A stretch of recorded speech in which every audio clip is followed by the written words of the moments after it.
everybody. I'm Beatty and welcome again, my friends, to the Ask Beatty Show. And isn't it the truth how much we can actually work out in our life, in our relationships, politically and personally and professionally, if we are willing to engage in conversation, which seems to be becoming more and more of a lost art. And as I tell my patients, and of course, I tell myself the importance for all of us to be willing to acknowledge, address, and resolve as best as we possibly can the issues that get in the way of our life and our relationship. And I was thinking about this, that when my book first came out, the book, of course, For Better, For Worse, Forever, Discover the Path to Lasting Love, I was interviewed by reporters in newspapers and radio and television all over the country. And they would always ask me, they would say, Beatty, well, what are the most important ingredients that actually make or break relationships? And I would pause and I would say, well, this is not lovey-dovey and romantic. But the fact of the matter is, and when we think about it, it's really, really true, that emotional communication and emotional problem solving, these are such important skills that actually do make or break relationships. If we're not able to have conversations, if we're not able to work out differences, it is impossible. It is absolutely impossible to be able to have a happy and healthy relationship. Well, for those of you who may be tuning in for the very, very first time and you're wondering, what is she talking about and who's Beatty Cohen-Frados? I am a nationally recognized psychotherapist and sex therapist, the author of the groundbreaking book on relationships, For Better, For Worse, Forever, Discover the Path to Lasting Love. And, I say this all the time. I really, really, really wish that I had had my book when I was starting my own dating and relationship life. None of this is really natural. And of course, if you were lucky enough to grow up in a home where there was a mom and a dad, or a mom and her mom, or a dad, and you really saw functional people functioning in a really constructive way, whether it would be conscious or unconscious, you would have learned a lot about healthy relationships. However, many people were really not fortunate. And I had an interesting meeting this morning with a rabbi who actually may be listening to the show right now. And I said to him, I said, I have learned over the years through my research and my clinical work, after all, I've been practicing now as a psychotherapist and sex therapist. I can hardly believe it, for over 35 years. And when it comes to relationships, yes, I have discovered the three things that we all need to do to never make a mistake in love again. And of course, the first thing, and it's difficult, it's challenging, but we need to be willing to do our due diligence to make sure that we are in a pretty good place emotionally and psychologically and psychiatrically. And that means digging deep, sometimes into our own family of origin, abuse of various different kinds, whether we're talking about domestic violence or verbal abuse or physical abuse or sexual abuse. And as I used to tell my daughter all the time, that the relationship really needs to be the icing on the cake. And we need to be the cake. We need to be solid. And I know that it's difficult. It's very challenging to look within and be introspective. I know that so many people, we hope and we dream that we can somehow maybe by step, not having and bypass not having to deal with our own issues. But whether you're talking about romantic issues, or whether you're talking about marriage, or you're talking about friendship or professional relationships, this is a very, very critical component. And of course, it's important to be able to find a really qualified, good, experienced therapist. And if you read my Dan's paper columns, my Ask Beatty columns, all therapists are not the same. And again, we have to be savvy. We have to do our due diligence to make sure that if we are in therapy, that we are not being harmed. In fact, I gave a presentation at the East Hampton Library a couple of weeks ago, and you'll be able to actually watch the video if you happen to Google buyer beware.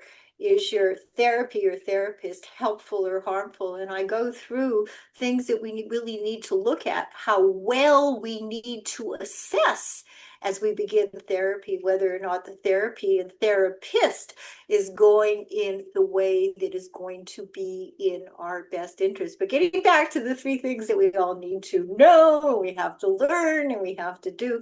So we need to be in a good place ourselves. And then, of course, we need to be open to learning the actual ingredients that go into a healthy relationship. And then number three is my 10-step formula. And for people who know me personally and also professionally, you know that I'm very bottom line. I'm very pragmatic. I have no time for psychobabble. So what happened is that I did research with 450 people in the Boston, Providence, and Connecticut area, and that was a number of years ago. And I came up with a 10-step formula that actually teaches us how to assess, how to evaluate who somebody is and somebody is not. And what my research found, and I know for people like me, who again, personally, very impatient, the research found that it takes about a year to really find out who somebody is and isn't. Now, of course, and I think it would really be interesting if people didn't want to wait that period of time, if they still were able to engage in the kinds of conversations that we all need to engage in order to really know somebody. I think that maybe that year period could be cut down a bit. But again, it is about conversations. It's about knowing ourselves. It's about knowing what we want and need and knowing what we don't want and need, and be willing to look at the reality of our relationships. And we find out so much about people, not when things are going well. That's easy. That's fun. But when issues begin to arise, as they will surface in all of our relationships, and then you start to see how well or how badly we are able to talk together, how well or how badly are we able to solve problems. And of course, the goal is to come up with a win-win resolution, not a perfect resolution, because perfection certainly doesn't exist, but a win-win resolution that we can both really live with and that we can both really agree upon. So when it comes to healthy communication, it's really about how to say it. And we have to be very, very careful, especially if we're angry or upset or depressed or anxious. How am I going to approach this issue? So it's about how to say it, where to say it. Now, you're not going to say it, hopefully, when you're rushing out the door, you're rushing to work, or you're in the middle of taking care, of your children. So the how to say it, where to say it, when to say it. Yes, it's important to be able to actually schedule. I mean, we schedule everything in our lives, meetings. Yes, I have something to talk with you about, and when would be a good time, and to be able to come prepared, emotionally prepared with what it is that you want to say. So again, it's how to say it, where to say it, when to say it, if to say it, and how to do all of this well. And I really wish that children were better prepared for communication and problem solving. And I think this is where the schools have a really, really important role. Many, many years ago, I was a school social worker in the inner city schools of Montreal, and then I later became one of the directors for all of the school social service programs in Montreal, in Greater Montreal. And we had the freedom, we had the budget, we didn't worry about that to implement relationship education programs beginning at the first grade level so that children were taught, how can I express my anger well? It's not about not expressing, it is about doing all of this well. So, what is the Ask Beatty show really all about? And people ask me this all the time. And of course, I've been hosting the Ask Beatty show here on the Progressive Radio Network. I can hardly believe it. This is year number 13. And I was doing the multiplication. So you figure 52 shows a year for 13 years. That is a number of shows. And I've had a lot of really, really, really loyal listeners. And I thank you. And of course, I always welcome, new people as well. But in one word, the show is about empowerment. We talk about mental health issues. We talk about relationships. We talk about sexuality. And my mantra, is that we should all be embracing and willing to be honest with ourselves. And sometimes that's really not very easy to do, to be willing to acknowledge and address and resolve as best as we can, even though we can't change our histories, the things that continue to get in the way of our life and our relationships. And when we do that, we are not stuffing our feelings, we're not putting things in a drawer, we are dealing on an ongoing basis with life and life stressors and relationship stressors. And I have to tell you, it is a very, very healthy way to live. Because what's so interesting is that despite all of the self-help books and relationship books, if we look at mental health in this country, I mean, we're really not doing very well at all. I mean, we have very high depression rates, suicide rates for our young people. We've never seen the kinds of statistics for suicide ideation and suicide rates for our younger people. And if you heard last week's show, the suicide rates for men, and we don't talk about that much. For men 75 years and over, I mean, these rates are also really on the upswing.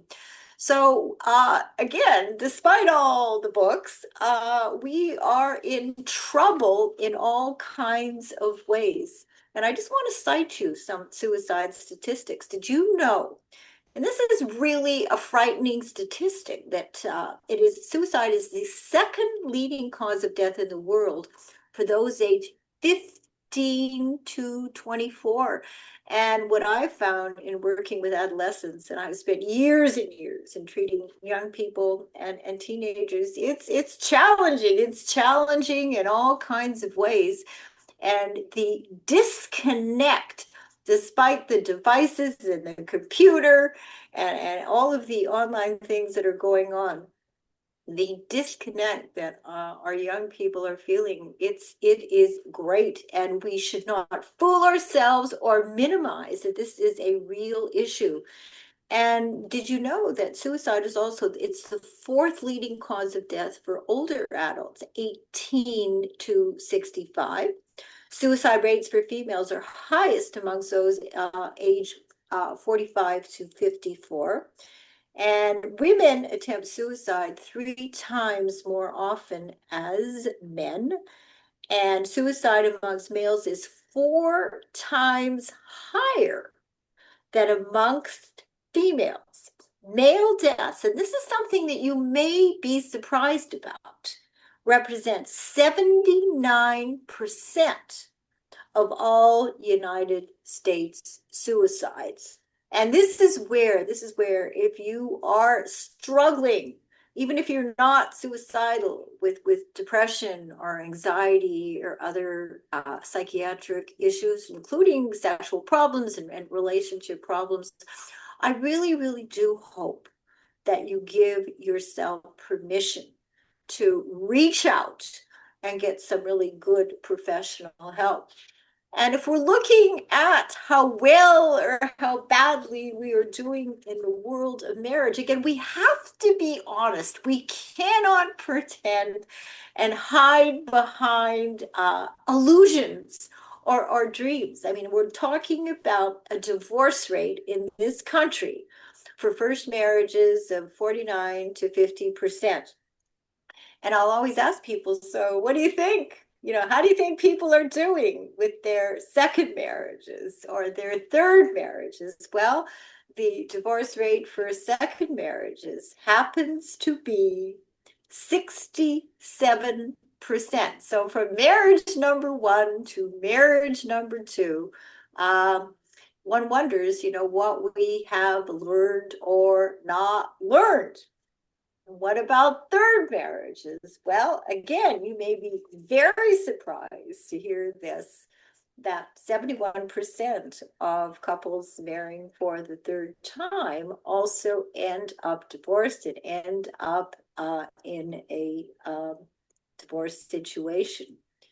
So again, and what I've seen for so many years, in fact, in my book, I interviewed someone, and she said, well, I married John and I married David and I married Sean. But basically, she said, I should have stayed with the first person because the dynamic in the relationships were exactly the same, which is why, going back to what I'm saying, each of us needs to be okay. We need to have clarity about the ingredients, and we need to be honest about doing a really, really good in-depth assessment. Now, if we're talking about teenagers, how well, and there's been so much literature and so much research that's, come out recently about how badly our teenagers are doing. And what we're seeing is, for example, teenage dating violence. And, I say to the rabbi this morning, when I was growing up in Winnipeg, I didn't know anybody who was divorced. I didn't know anybody that was in a violent situation. I'm sure there were, but that was not the world that I grew up in. So here we have reported rates of physical violence for college students. This is amazing, from 20% to 45%. And listen to this statistic, that a third of girls, we're talking about young girls in the United States, is a victim of physical, emotional, or verbal abuse from a dating partner, which is why it is so important that we have relationship education programs in our schools starting at a very, very early age so that our students are very clear about what a healthy relationship is and what a healthy relationship is not. Another interesting statistic is only 33% of teens who were in an abusive relationship ever told anybody about the abuse. I mean, people are not sure, and people feel shame. People feel guilt. They blame themselves. And oftentimes people, especially young girls, are really not sure, especially if you are in what I call a roller coaster ride relationship where it's good, good, good, and it's bad, bad, bad, but that you never know from one day to another whether it's going to be good or whether it's going to be bad. And these kinds of relationships are toxic. They are are poisonous when you never know from one day to another what's really going to be going on. And if you find yourself in this kind of relationship, again, I hope you give yourself permission to exit as quickly as you possibly can. And another interesting statistic, and I hope it's really changing, is that 81% of parents believe that teenage dating violence is not an issue. So we parents, we need to wake up and ideally, in ideal situations, be able to talk to our children about relationships, about sexuality, about drugs. And if we don't feel as parents competent or comfortable in doing so, then we need to find some resources, with people who would be able to engage our youth, our children, in these kinds of conversations. So, yes, again, despite all the books and all the therapists and all the coaches, we have a long, long way to go when it comes to improving our mental health, when it comes to improving our relationships. Well, every single week on the Ask Beatty show, I have a segment, a How Are You Doing segment. And I know that every year, people, they talk about New Year's resolutions and let's look at our life and what we've done and where we want to go and how we hope to be able to get there. But I do this every single week. I want people to really check in with themselves to make sure that they are really on track when it comes to their mental health. And I ask you, how is your mood? And of course, we all go through ups and downs, but if you're finding that depression, if you're finding that anxiety is really, really taking over your life, the question then becomes, what are you going to do? Are you willing to acknowledge, address, and resolve as best as you can? And it may probably mean reaching out to a competent mental health professional to deal with your issues. It's interesting. I have a new patient who's 39 years old. And interestingly, I treated her many, many years ago when she was a young girl. She was probably 11 or 12. So many, many years have passed. And she happened to recently reach out to me. And what was so interesting, and I remember the problems that she had with her mother and who had serious psychiatric problems, and with her sister and with her father, and that she was never able at that point as a little girl to kind of do what was in her best interest. I think she was probably confused about what was really, in her best interest. So she calls me, and she lives in another state, and she's actually planning to come to New York, and we were going to do some marathon sessions, which I routinely do with people when they're beginning therapy. And I could see the same dynamic. She still, after all these years, is not living her life in ways that are in her best interest. So clearly, we have some work to do. So it's really about looking honestly at our mental health and our relationships and substance abuse of various different kinds, if that happens to be an issue, and asking ourselves, are we really taking care of ourselves? It's not selfish. It's not narcissistic. It's absolutely critical to be aware of self-care, that we're making sure that we're eating well and we're getting sufficient sleep and exercise. And all of this is so important if we're going to be able to live our life in ways that are in our emotional, our physical, our sexual, our relationship well-being. And I oftentimes like to look and people and countries that are really doing well, because we are not doing well. If you had listened to my show a few weeks ago, the United States ranks almost last when it comes to healthcare in the Western world. So let's not fool ourselves and think that we're doing well, because we are not. And it's not that I'm just saying it. I mean, researchers and studies are coming out with very, very alarming findings. So, for example, in looking at people in Sardinia, and they happen to live the longest. So I'm curious, like, what are they doing? What are they doing that we are not doing? So, for example, they live the longest. They eat healthily. And of course, Dr. Gary Null reminds us about all of this all the time. They interact. There is connection and socialization. They sleep 8 hours. And how many of you are sleeping 8 hours a night, where you're giving yourselves permission to turn off your videos and your computers and all of the things that actually do intrude with our sleep and winding down? They also take naps. What else do they do? Well, they exercise. There's weight training. They meditate. There's yoga. They have supportive people in their lives.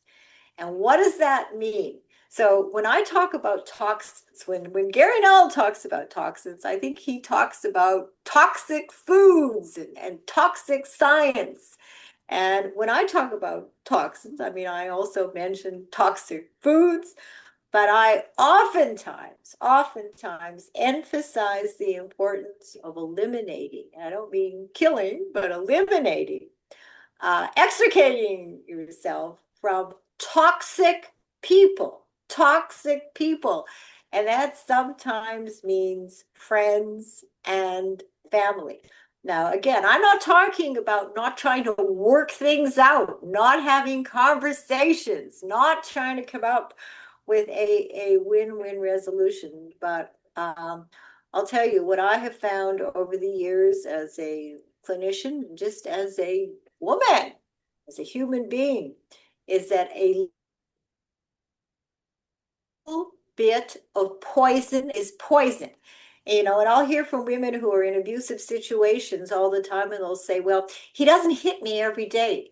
He doesn't hit me every week. I had a situation where I was treating a woman in Sarasota, and she and her husband would go away for the Christmas holidays, and they oftentimes had too much to drink. And she frequently was hit. It was an abusive situation when they went away on holidays. And I remember she came in and she said to me, she said, Beatty, I love him.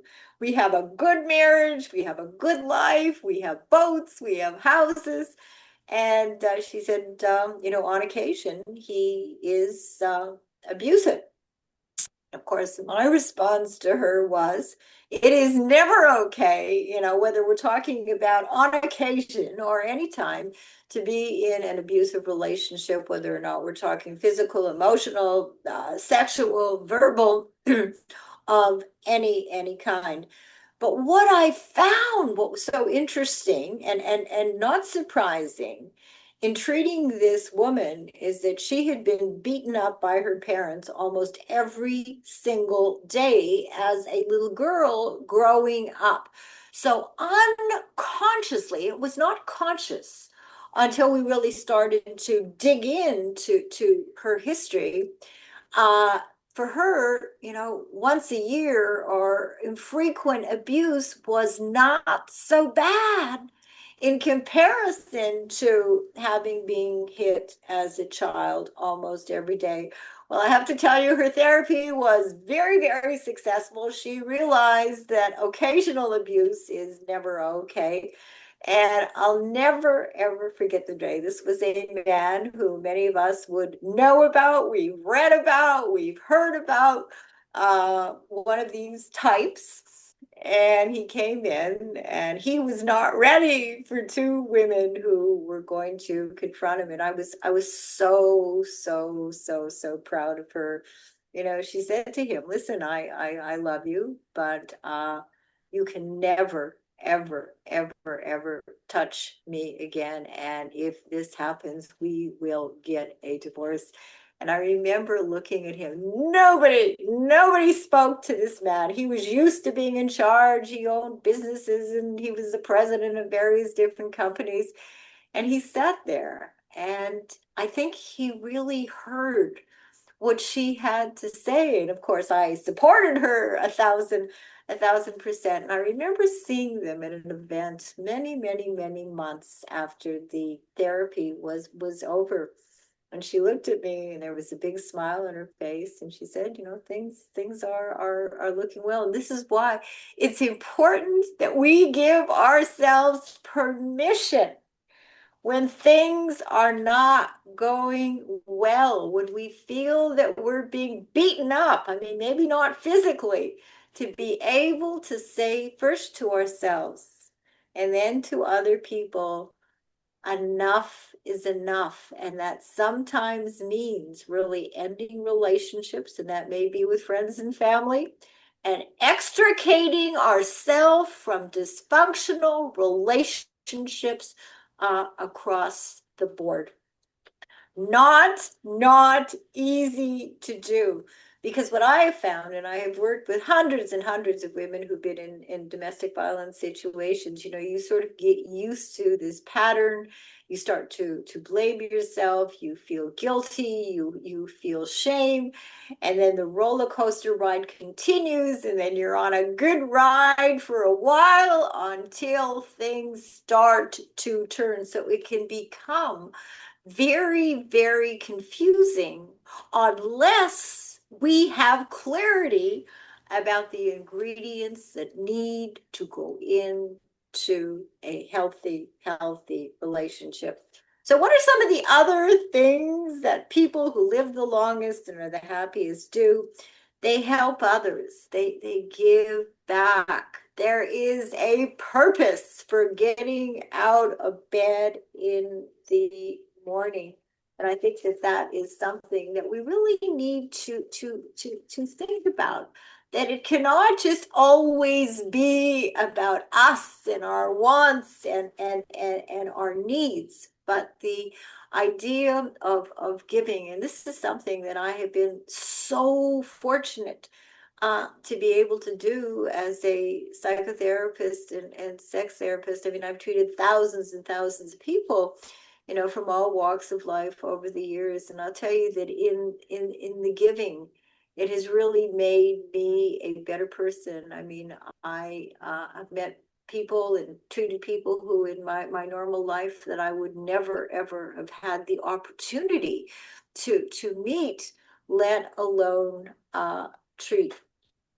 Again, other things, and I just want to make sure that you are on track doing what you need to do that's in your best interest. Of course, turning off electronic devices.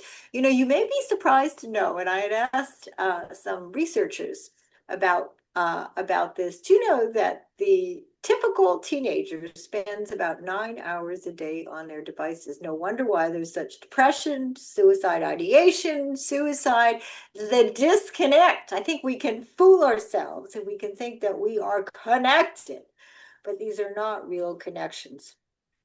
So you can also try things like positive visualization and spirituality and religion, whatever the religion is that you embrace, that you identify with. It can be very powerful in terms of connection, in terms of healing, in terms of giving. Getting out and experiencing the joys and beauty of nature. I have to tell you, my husband, Jim, and I, we have a house in East Hampton, and over the weekend, I don't think I did anything at all about lie on a chaise lounge and look at the trees. And this is not something that I typically do. I'm usually busy and I'm seeing patients and I'm writing articles and doing shows. And it was just so, so, so healing. And that was what I did for 2 days. Absolutely nothing other than looking at trees and flowers. It was very, very, very calming.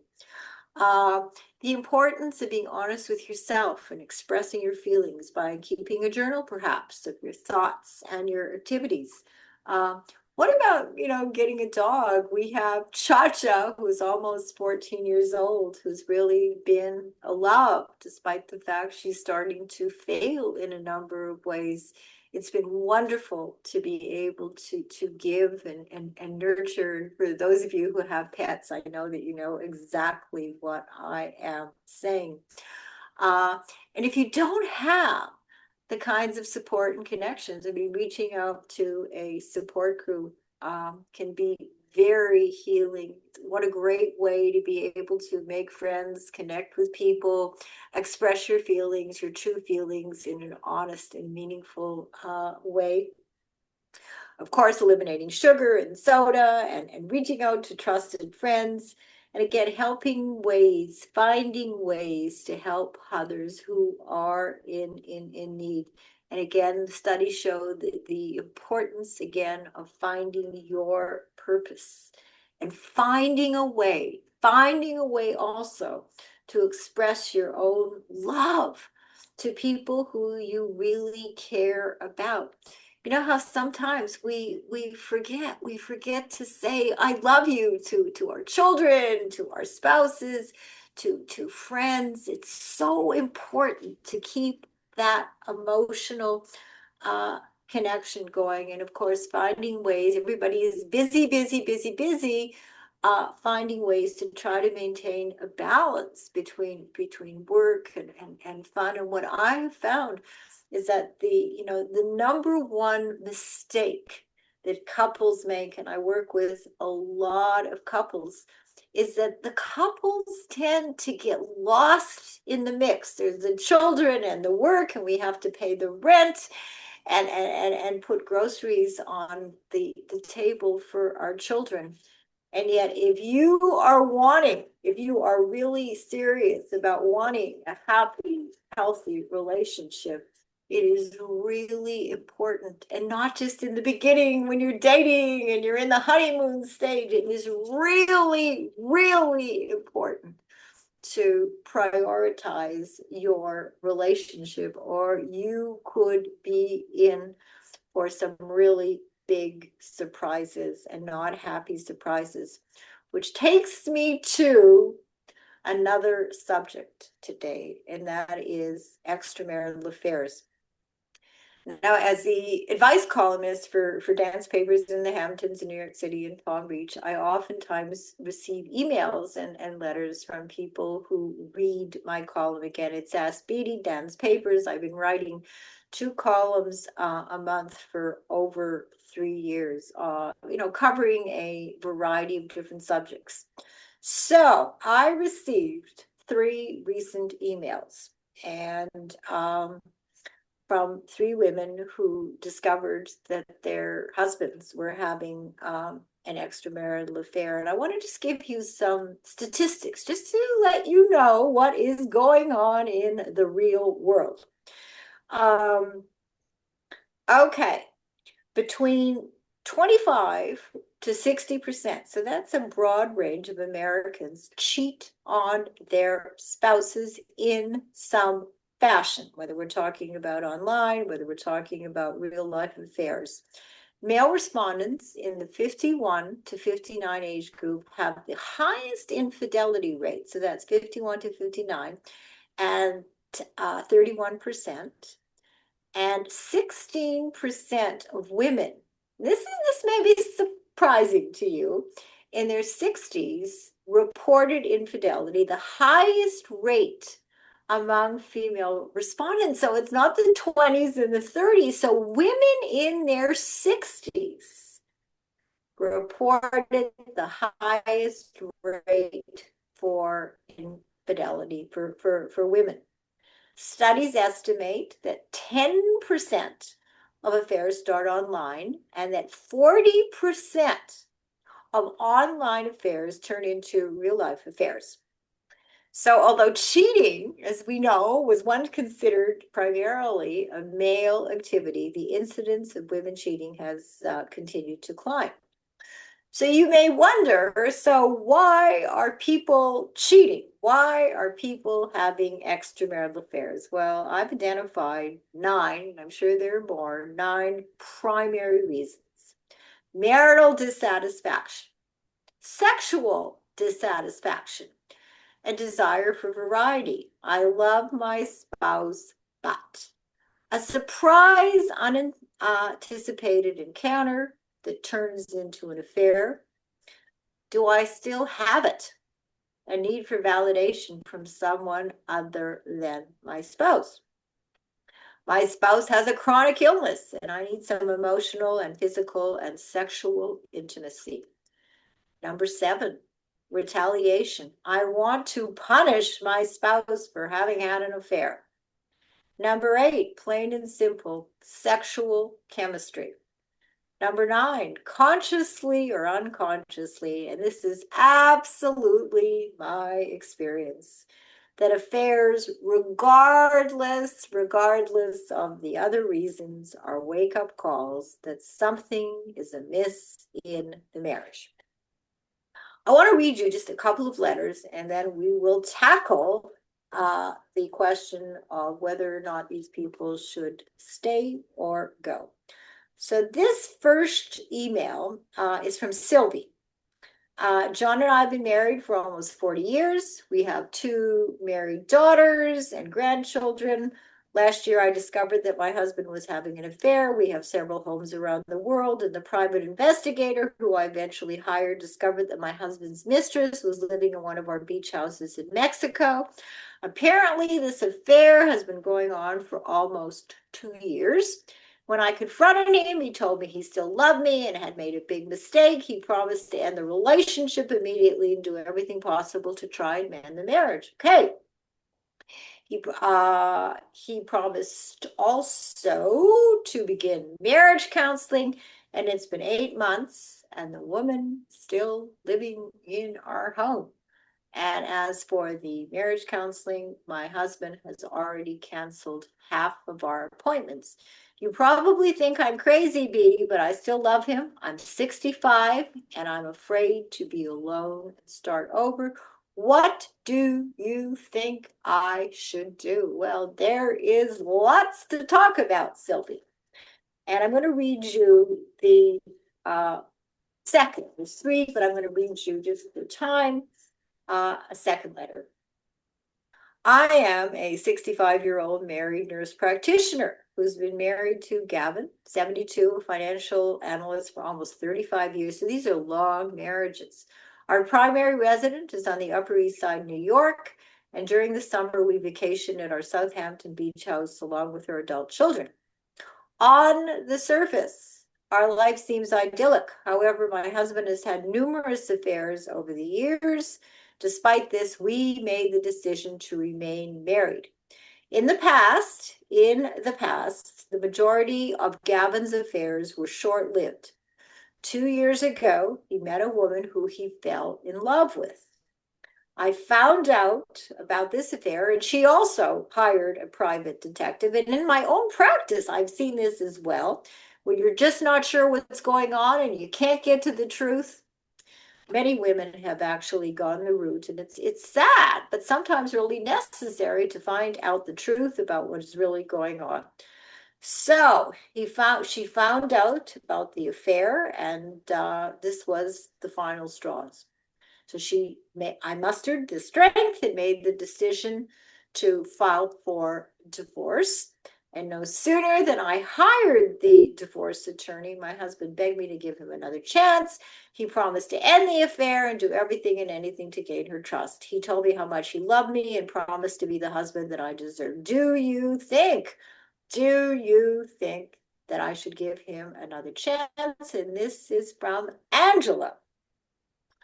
All right. So for these women, and you would be surprised, or maybe you wouldn't be surprised, how many letters that I get primarily from women who have discovered that their spouses are having extramarital affairs. So there are many, many questions and things that really do need to be considered, such as, do we still love each other? Will I ever be able to forgive? Should we get a divorce? Should we try to mend the marriage? Should we try counseling? And the reality is, whether or not people choose to stay together or divorce, there are going to be a lot of ups and downs, and people can learn, and I've seen this for many, many years, to forgive. However, they will never forget. So this is something that people actually really do need to consider. The couples that I work with are usually able to acknowledge that their marriages have been coasting for many, many years. And as I've said, the reality of children and careers and financial concerns, just and the pressures, of day-to-day living almost always occupy the number one spot in people's lives, right? I mean, we need to be honest about all of this. And the couple frequently, all too frequently, really gets lost in the mix. However, if a couple is serious in mending their marriage, they need to be willing, I believe anyways, I don't think that you could just do this on your own, with a competent marital therapist who can help them really to fully understand what happened, what didn't happen, and more importantly, the things that they actually need to do to be able to hopefully move forward with their lives. Now, on the other hand, if a couple decides to divorce, both parties need to legally protect themselves in terms of finances and custody, and child support, visitation, and alimony. Because let's be honest, if there's infidelity in a marriage, you don't know what other surprises that you may discover. And if couples do decide to divorce, I really, really always encourage them to divorce well, if at all possible. And that should be the goal, particularly, when children are involved. And people always want to know, so what happens in your practice, Beatty? Well, the vast majority of couples who have worked with me chose not to divorce. I mean, not that divorce is a terrible thing, but if you can work things out, I think that would be the best possible resolution. I mean, I would think you would agree. So rather they put their time, their money, and their energies into trying to create new marriage. Of course, we went back and we really needed to understand what went wrong. And again, almost invariably, the couple did acknowledge that they got lost. The couple really lost themselves in the midst of day-to-day living.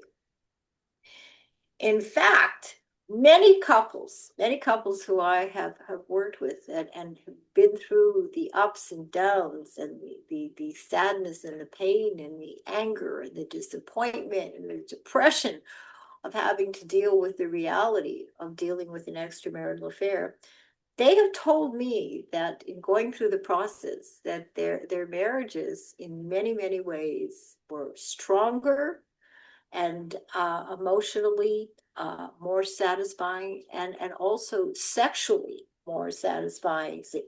And they were committed to turning their crisis into an opportunity for commitment, a new commitment. And a couple of couples that I actually worked with over the years, probably maybe two or four, actually decided to renew their vows and begin a brand new marriage. So what they were able to do, what they chose to do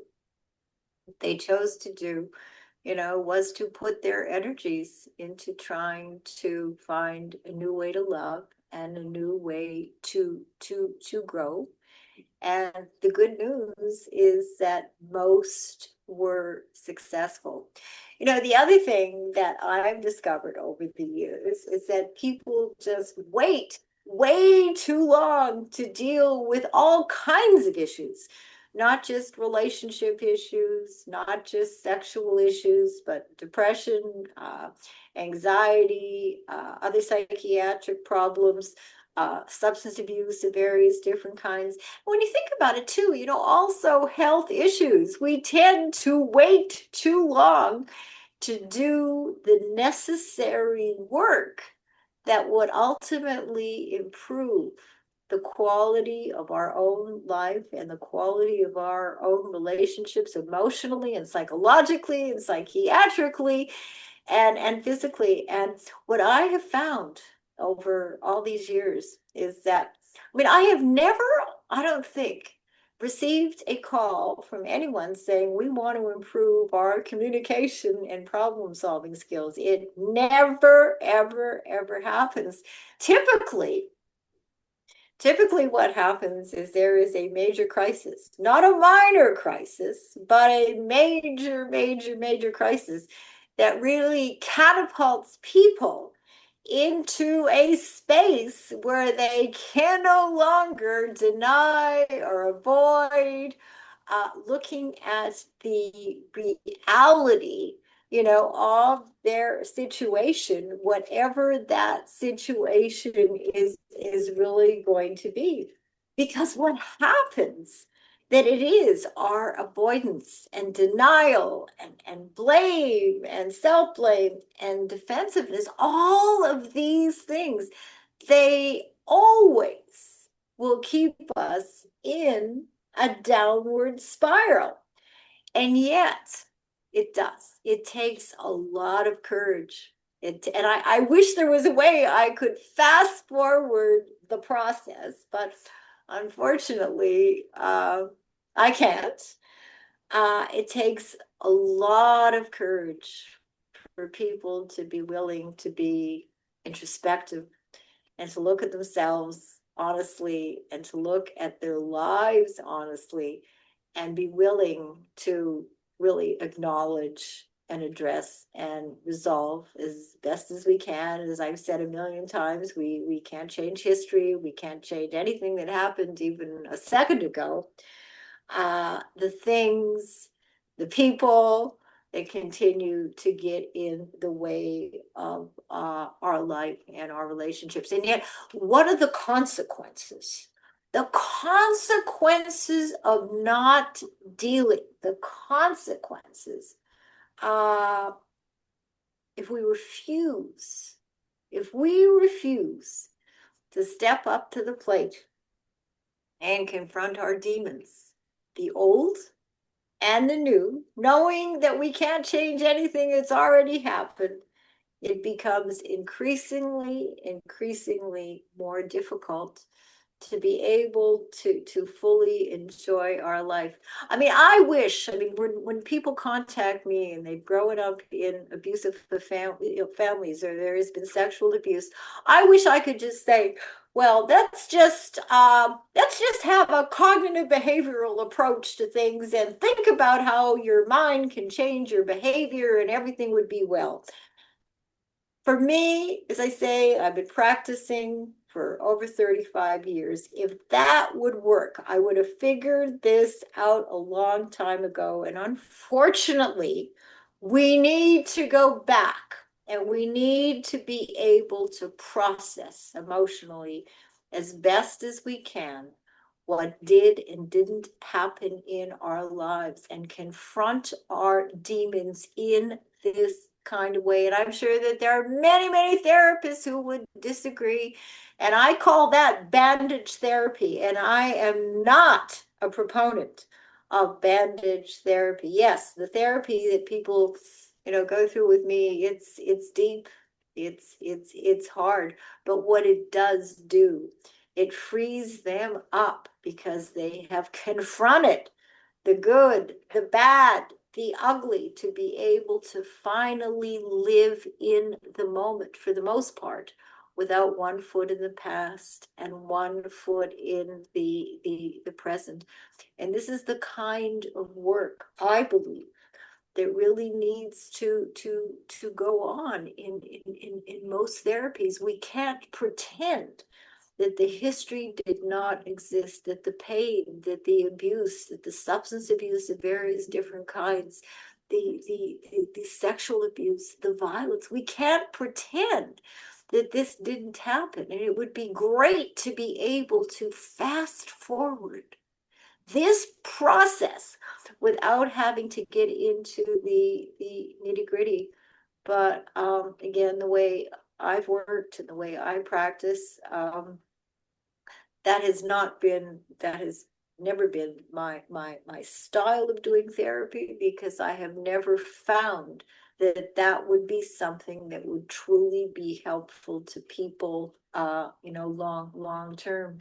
So again, I hope, when I do these shows, I hope that every single week that there is something. I mean, I hope that you're not someone who's going through the trauma of having to deal with an extramarital affair, but I hope every single week that there is something, maybe some little thing, maybe an inconsequential thing that I've said that can really help you to live a happier and more joyful life. And which is really why I love to host the Ask Beatty show.